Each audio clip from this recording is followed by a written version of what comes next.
when wolves howled closer to thatched eaves. Closer than what? Other wolves? Bears? Josh Groban?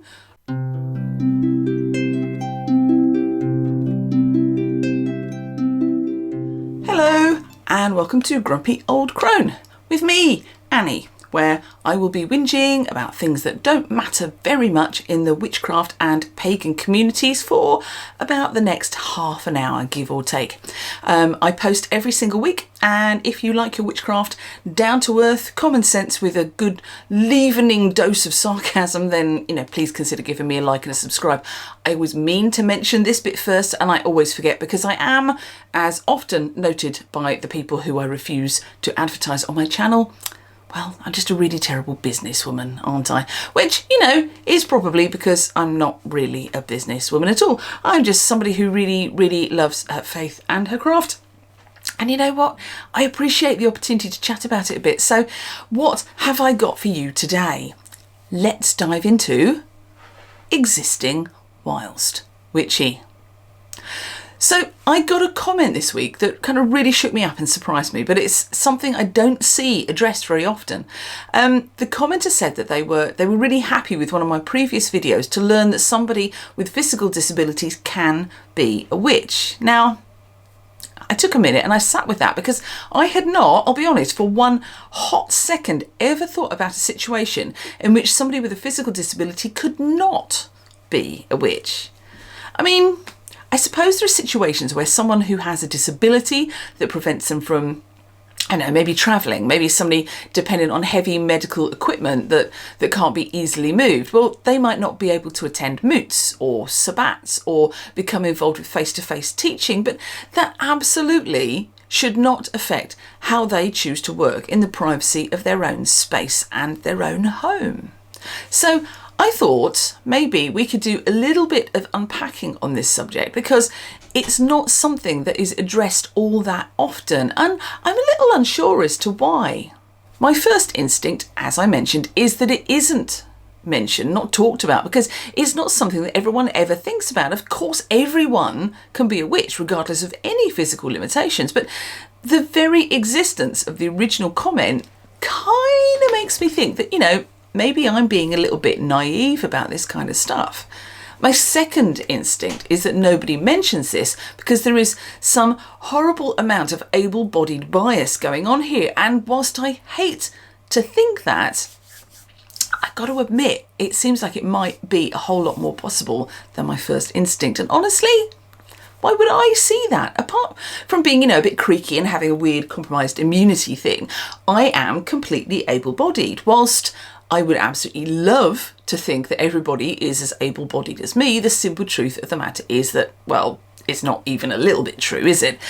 I mean, one of the musical groups that I work with started off just as a special interest subgenre sort of a thing, but after working with this group for a little while, I realised that all of them, and I mean all of them, had a disability of one sort or another. Some were, super obvious because people used wheelchairs or mobility scooters or other mobility aids, but other people had sensory problems or they had musculoskeletal conditions or mental health problems.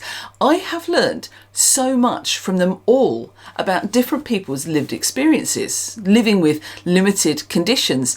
And the crazy thing is that this group wasn't put together as a group for people with disabilities. It was just a group of people who liked this particular subgenre and just so happened to be living their lives in bodies with, various functional problems. And if we assume that a proportion of people think that a disability of some kind might stop someone from being a magical practitioner, and we then assume that actually quite a lot of people are living with some kind of limiting disability, then it starts to look a little bit grim around the edges, I think.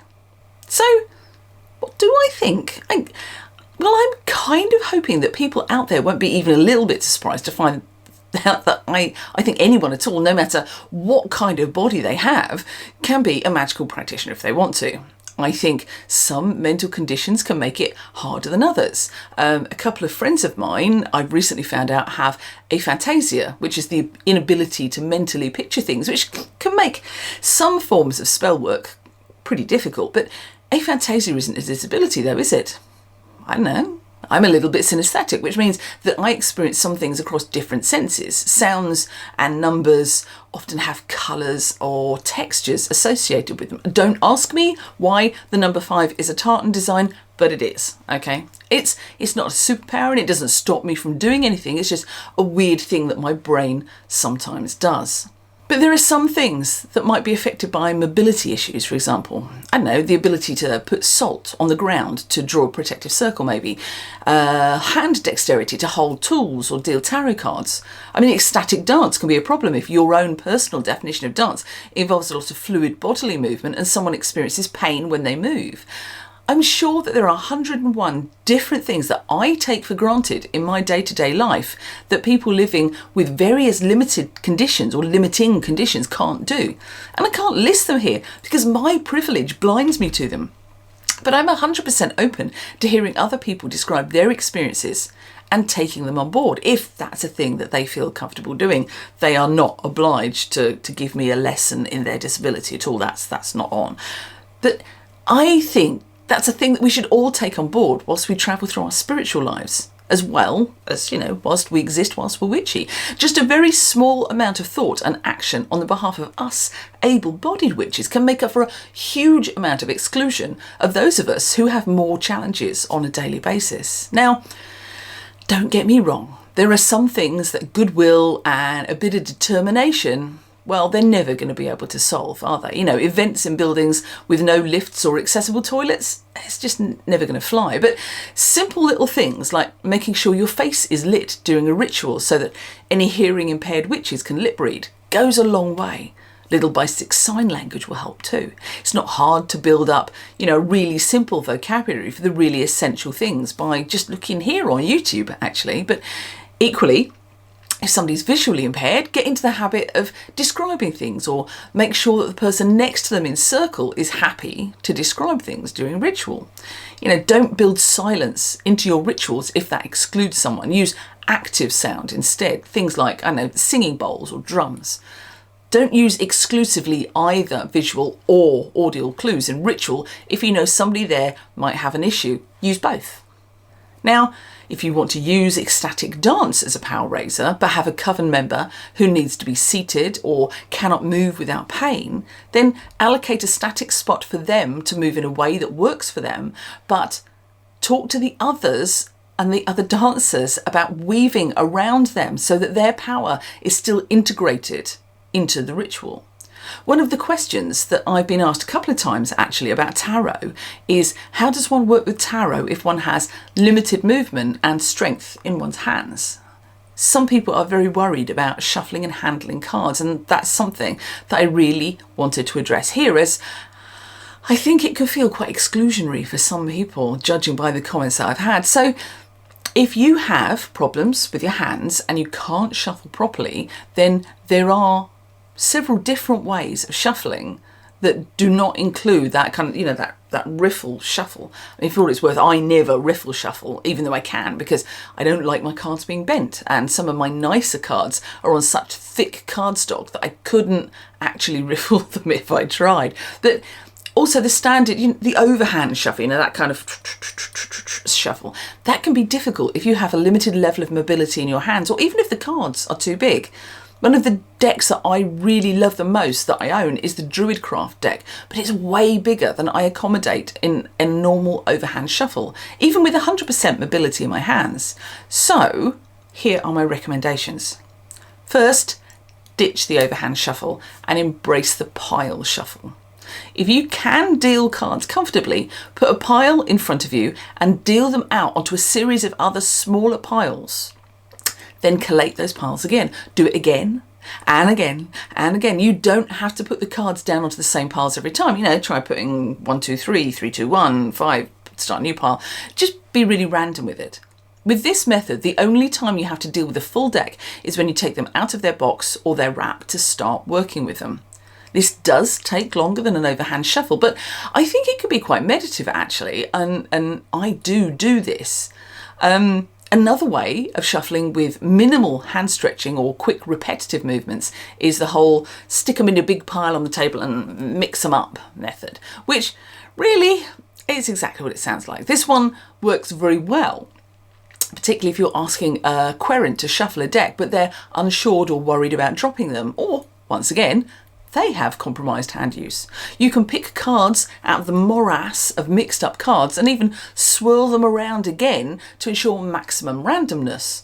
If you collect all of the cards together at the end of the choosing section of a reading, you do need to be aware that this method will encourage reversals, and you will end up with a much more randomised reading because of that. Now, this can be good or it can be bad, depending on how you personally feel about reversals. Me, I'm not a big fan of reversals in readings, mainly because I tend to shuffle overhand. So if a card does get reversed by one querent, it will stay reversed unless I personally correct it, which means going through my deck every single time I read, which doesn't feel right for me. And if I don't, then you know what? Then every querent afterwards is going to get that card reversed, and that isn't random enough. So the final thing to try, and this is one that I haven't actually experimented with, is an automatic card shuffling machine. I mean, part of me feels that this could be a dream come true for some card readers who struggle to shuffle easily, but I do worry that tarot cards are not as size regulated as playing cards often are. Decks like my aforementioned Witchcraft would just absolutely not fit into a card machine like this, so I feel that you would have to pick decks according to the size of the shuffling machine, which could restrict deck choice for people. But then again, a quick automated shuffle, you know, that could be a really positive thing.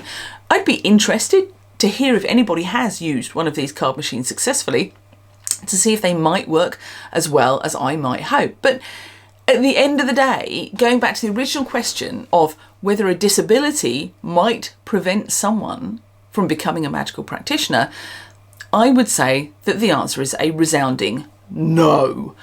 There are always answers or accommodations that can be made. If anything, a physical disability has long been the marker of being a witch. People were discriminated against because of disabilities. Consider Elizabeth Clark, Matthew Hopkins' first victim. She only had one leg. And Elizabeth Device, one of the Pendle witches, she had a cranial deformity which will have definitely affected her eyesight. So people looked for differences to signal that inconvenient older women were witches. Well, nowadays, I think we are fully allowed to turn that trope on its head and say that if we choose to embrace the title of witch, people with disabilities are 100% allowed to be witches, and if anything, have a very slightly better pedigree in that regard than able-bodied people. Maybe. A disability does not either signify that someone is a witch or preclude them from being a witch. It's down to the individual as to how they feel and what they want to embrace. And it's down to the rest of us to make sure that everyone has an equal seat at this table that means so much to so many of us. Right, I'm sure that I've somehow managed to say something that is going to be misinterpreted. So it's kind of like a special skill of mine. But rather than try to clarify any further, I'd like to go on to, well, I'll just apologise if I have been offensive, but I'd like to go on to the meat and 2 potatoes. So it's got to be a good few months since I had a good old rant about AI, and we've had a bunch of new cronies join us since then. So I've got a little something that I would love to share with you right now. Now, I don't know if you've noticed, but there seems to be a whole new raft of AI slop being served up these days. Whilst any AI, frankly, is likely to get me very angry, I found out the weekend, digression, but that a friend of mine who had a photograph of himself, it had been scraped and subsumed into an AI engine and was being put out almost unaltered, apart from very slightly different facial features and everything looking a bit yellow. And this picture features his copyrighted work, which is now also being stolen as a result. I hate AI. Anyway, sorry. Digression. As I was saying, whilst any AI makes me froth at the mouth, this new format makes me want to make horrible little mouth sounds because it is framed in a way to make it sound plausible. I came across the other day, and I think Mr. Grumpy Old Crone could hear me making strangled noises from a whole floor away, this thing, I literally turned into like the tiny angry witch for about 30 seconds. Which reminds me, I really should make that cosplay. Anyway, so settle yourself down. So I am going to read you a wonderful story as told by an overheated computer in California, evaporating drinking water faster than a bird bath in the Sahara. So today, you lucky people, we are going to have the story of the binding of the Rowan torch, England, 8th century. I particularly like the fact that by giving it a random date, they imagine it is somehow more believable. Anyway, let's dig in, shall we? Long before kings carved their names in stone. Which bits of stone are we talking about? Gravestones? Cathedrals? Standing stones? What? And monks carried ink across lambskin pages. Overly florid prose for simple things is an easy tell for crappy AI. Any normal person would just say before monks wrote histories on vellum. But so.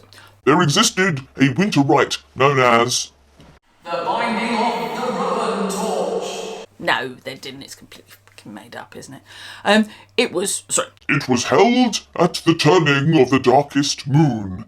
If there's a moon, it's not dark, is it? Do you think they meant a new moon when there isn't really a moon? When wolves howled closer to thatched eaves. Closer than what? Other wolves? Bears? Josh Groban? And the wind carried a voice too strange to be human. Ah, for fuck's sake. How is a voice too strange to be human? We live in the age of Pee Wee Herman and the people who voiced the Skeksis Chamberlain in The Dark Crystal. You're going to have to be a tad more specific here. In the 8th century village of Briar Hollow. Amusingly, there is a place named Briar Hollow in the UK. It's up in Stockport. My Mancunian accent is non-existent, so you're going to have to just imagine that I'm reading the rest of this in my best Liam Gallagher voice, though. So, sorry. In the 8th century village of Briar Hollow, this night marked a reckoning. The night the unseen walked. I'm sorry, but what the hell is that grammar? I thought AI was doing better than this. How about it was the night that the unseen walked? Once again, overly florid is a mark of AI. It wants you to be impressed in the same way as one of those blokes who attempt to chat you up on a dating app by pretending to be verbose yet shy and ends up outing himself as an extra Andrew Tate cuck boy. Anyway, let's move on. There's paragraphs of this tosh still to go. So, have you got a cup of tea? You're probably going to need one. Pause me, go get a tea. Or a gin. A gin might be entirely appropriate, I feel. Rowanwood, red berried and secret, was believed to hold the power of protection. Well, that's correct at least. Rowan is seen as protective and is revered by many different belief systems. So at dusk, every household brought a length of it to the village green. Well, there's that Rowan tree buggered. If every family is walloping a branch off it every single year. Mothers wrapped woolen thread around the branches in intricate knots, whispering prayers for their children's breath through winter nights. I mean, no historical basis for any of this, but we'll let that slide. And once again, impenetrable, showy prose. Fathers carved simple warding marks, not runes of high sorcery, but humble lines carried down from forgotten ancestors. So I'm starting to have an issue here with the fathers and their carving. Not high runes of sorcery, but runes weren't sorcery. They were just a freaking alphabet. Talk to any rune scholar and they'll tell you that the original use of runes was pretty bloody prosaic, really, wasn't it? The concept of bind runes and so forth is actually really very modern and was certainly not in use as some kind of sorcery in the 8th century. What the hell are runes if not humble lines anyway? The whole point of a rune is that it's easy to execute with a knife or a chisel. Straight, intersecting lines. Is the AI trying to say something about Ogham, do you think? If it is, then it's wrong about that too. Quelle surprise. As twilight deepened, the elder of the village, grey-braided, wrapped in wolf fur, lifted a clay bowl of glowing coal. Oh, this is a episode of Vikings, isn't it? That's not a wolf skin. It's an IKEA Ullerslev sheepskin rug tied around his shoulders, and he's watched a TikTok instructional video on how to do Viking braids, I bet. Look closely enough and you'll find little elastics in his hair bit and beard, I bet. Let's not even get into how hot a clay bowl with burning embers in it gets. If you doubt me and don't mind a minor injury, I recommend burning a charcoal incense disc in a clay bowl and then trying to lift it up. Actually, now I think about it, don't actually do that. It's a really bad idea. It's hot. You'll burn yourself. Okay, my point is made there. But anyway. From this ember, each family lit their rowan torch, its flame bright and crackling in the frozen air. Can I take a moment here to point out that if this is meant to be some sort of Halloween deal, then it's very unlikely to be frozen at this point of year in Manchester. I mean, it'll be rainy. It is Manchester after all, and it does rain a lot in Manchester, but frozen? Nope. I suspect Elder Bloke will actually be a bit too hot in his Ulslev IKEA rug.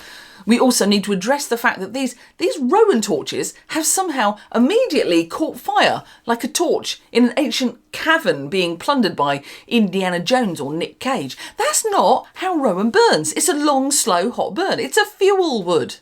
It's not going to spontaneously go, boom, is it now? No, it's not. Sorry. No voice spoke until all torches burned. Not even one to say, bugger it, this isn't catching, Mabel, go and fetch some petrol. Silence itself was part of the rite, for words, they believed, could draw spirits near when shadows stretched longest. This prose is starting to... I've forgotten where I'm meant to be, here or there, I don't know, but the prose is making my teeth itch. Also, does saying, shall I put the kettle on, I could just murder a cuppa, is the most English interjection ever, and only likely to draw spirits near if they are the spirits of a tea bag. And shadows stretch the longest. There aren't any shadows. You just told us it was deep twilight. But wait, it gets better. Then the elder began the chant, old tongue, low and rhythmic, rising like warmth in the bitter air. Excuse me, what's old tongue? Is it like Tolkien's black speech? There isn't an old tongue. There's just the continuous development and bastardisation of English over the years. There might be an argument to be made for old tongue being Anglo-Saxon rather than Norman French, but seeing how they reckon this is in the 8th bloody century, I don't think so. Do you? One by one, the torches were held aloft, forming a ring of fire around the green. Children peeked from cloaks as sparks drifted upwards like tiny spirits freed into the world. Now, anyone who has held a blazing torch, like, say, my friends in the Academy of the Wolf, will tell you that holding them upright whilst they blaze is a bit of a challenge, because flame creeps up wood, like the wood that you're holding on to. This will either not catch fire at all, and certainly not from one lukewarm ember in a pot, or will have been doused and wrapped in something to make them burn, in which case you need to get them where they are going as soon as humanly possible before you get taken off to the nearest burns unit. And once again, cringingly awful GCSE level English prose there whilst describing sparks. The oldest villager, a woman whose sight had long since turned inward. Hang on a mo. Thought the elder was the bloke in the IKEA rug, and her sight had turned inward. Do they mean she rolled her eyes so hard at this tosh that they stuck back to front? Because if so, then I think I'm about to do the same. I think she might be my spirit animal. Sorry. She declared, as the rowan binds the wandering shade, so are we bound to life, to hearth, and to each other. Now, stop me if I'm wrong, but binding someone to life is a really great recipe for an undead revenant, surely. And does the rowan bind any wandering shades? Traditionally, I think it just repels them, although I am prepared to be proven wrong on that one. But basically, we should not be binding living spirits to anything, because who knows when they're likely to have to leave. I have played The Witcher. I know what happens with this stuff. Bloody noonwraith infestations everywhere. And if you want to bind yourself to somebody else, then I'd respectfully suggest that a life partner is the best bet, not foul old Don down the road, however good at binding wandering spirits with bits of burnt timber he might be. You'll be pleased to know that we are getting to the end of this unabashed bollocks. Just a couple of paragraphs to go. Get some gin in that tea. It might help. Torches were slowly extinguished in consecrated snow. Consecrated snow! What in the name of ever-loving Hecate is consecrated snow?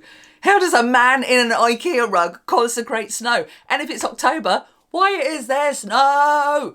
These people are in Manchester, not Colorado. Sorry, yes, consecrated snow. Consecrated snow. Their charred ends saved and hung above the doorways until spring. Yes, great idea, people. Take that sacred wood that is known across dozens of cultures as being a living form of protection, burn it, and then hang the remnants up to demonstrate to any passing spirits that this is a place where people like to reduce protection to ash. What could possibly go wrong? None dared discard them. To throw away a Rowan charm risked inviting what it once protected against. Risked inviting? Inviting to what? A birthday party? Maybe there were some wandering shades that could bring crisps and a six-pack. That'd be nice. I'd say that displaying a destroyed charm over your front door is a bold move, and not one likely to be repeated by clever people. When dawn finally washed the sky in pale silver, the village breathed again. Hang on. They held their breath all night. Maybe they are undead revenants. Who knows? Smoke rose from hearth-fires rekindled safely. Children ran laughing. Across frost sparkled the ground. Did those children not go to bed? There's going to be some really sparky little toddlers attempting to do some incredibly stupid things then. Because my experience of parenthood involves any child missing a nap, getting very cheeky, sparky, and generally acting like a very small extra from Jackass. This lot have been awake all night with only some random sparks to watch. They are likely to be chewing the scenery by this point, or are all asleep on the midden heap. Maybe. But still. And though the wild winter still waited beyond the forest edge, no spirit nor shadow dared cross into Briar Hollow that year. to be fair, that was probably because they were all Mancunian. I have seen how the lasses up there dressed to go to nightclubs. They have no fear and no ability to feel the cold. I swear. Personally, I'd be a bit afraid, and not because of the burnt twigs and IKEA rugs, more likely due to the feral insomniac toddlers and old women with inside-out eyes. And this whole lovely AI bollocks was finished off with this brilliant image of the village elder, who frankly looks about 23. Now, I don't know where the consecrated snow is, and if they try to extinguish those torches on the only snow I can see, which is on that thatched roof over there, then they are likely to have bigger problems than feral toddlers in the muck heap, frankly. Burning roofs! Also, where is the IKEA rug, and how many fingers does Not Very Elder have? And why is his hand on upside down? Oh man, I just hate this tosh. When queried on this, I may have queried, the poster said, "There is no specific source for this, it is a legend." No, it's not. It's AI bilge churned out to click farm on people with no ability to tell good from bad. It's an artificially written story from the silicon pits of fetid excrescence and illustrated by more AI that you couldn't even be bothered to feed the prompts from your own story into to get an accurate depiction. It's like a still from OG Skyrim, only not so good. And set in Manchester, not Whiterun, which is not a glow-up, frankly. Anyway, I want to cover some cool stuff, so enough of this complete turd fest. Just be careful when you see this sort of tosh, and never, ever be afraid to call it out for what it is. It's only by refusing to buy into these lies and rubbish that we can make space for the truth, and that is particularly important when looking at our spiritual lives, I feel. So, as we go onwards, I think we all need, by now, the positive bit. Here comes the positive bit. Because Friday was Samhain this year, we got to do our usual celebrations and have had the added bonus of being invited to an amazing Halloween party on Saturday. Now, because I recorded last week's Samhain special on Friday morning, I couldn't include the Saturday shenanigans, so I thought I'd do it this week instead. So, a group of friends that I made when I very first started getting seriously into steampunk 10 odd years ago continued to gather today dress up, play party games, eat wonderful food, and just generally have the best time together. This happens a few times a year, and I've been lucky enough to be invited along. And that is where I spent the Saturday after Samhain. The venue is in the middle of the countryside, and the last time I drove over there, I slowed down and I just saw an amazing bird of prey, a red kite. It's huge, sitting and staring at me about 10 feet away from the car. I just stopped and stared back for a minute or so till this huge bird just took off and flew away. I had no idea how truly enormous they were until that exact moment. I was slightly salty, I will admit, when I got to the party and found out that one of my other friends told me that they had encountered at least half a dozen hares in the same field about an hour previously, because hares are just my favourite animal, bar none, and I really wish I'd seen them too. But the red kite, oh man, pretty darn cool. So I took along tarot cards, which surprised literally nobody, and I read for a few of the party attendees too, which was a lot of fun.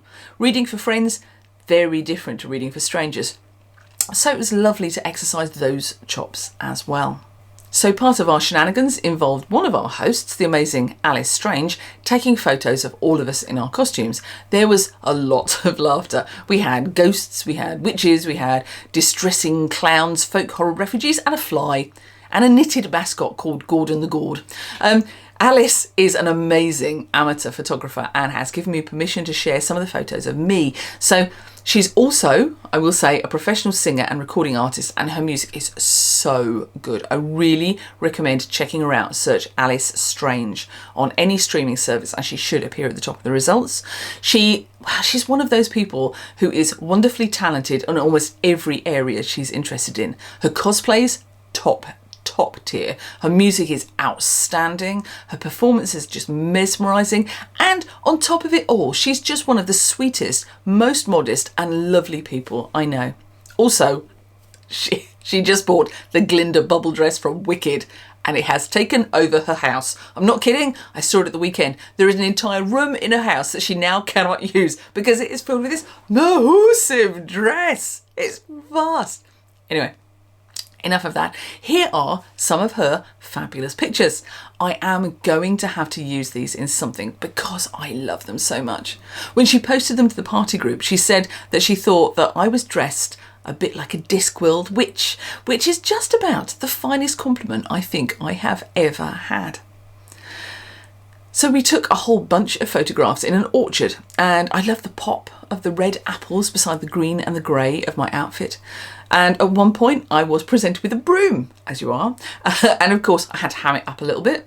I'm never very happy with how I look in photographs, but I did remember to suck in my gut a bit this time, so I am happier with these ones than I have been with any than I have been for a long time, very long time. I will 100% be using some of these on my branding because I just love them so much. And finally, Alice managed to fix it for me to actually fly on a real broomstick. I love the whimsy of these photographs. When you know how down to earth and glamorous my daily practice really is, it makes it quite funny. And finally, here is my absolute favourite picture of all of us at the party. I love the guising element of these pictures and how you have absolutely no idea who I am or who anybody else is. It is just a perfect little memory of a wonderful evening spent with lovely friends. I am so very, very lucky. So I'm going to bring today's video to a close with a blessing for this week. In this quiet moment of reflection between the spiritual intensity of Samhain and the cultural madness of Yule and Christmas, it's a perfect time to be still and sit with yourself for a little while. You are perfect and you are enough just as you are today, tomorrow and always. May the Lady shine her light upon you and illuminate the clear truth that you are exactly who and where you need to be at this exact moment. Blessed be my lovely cronies.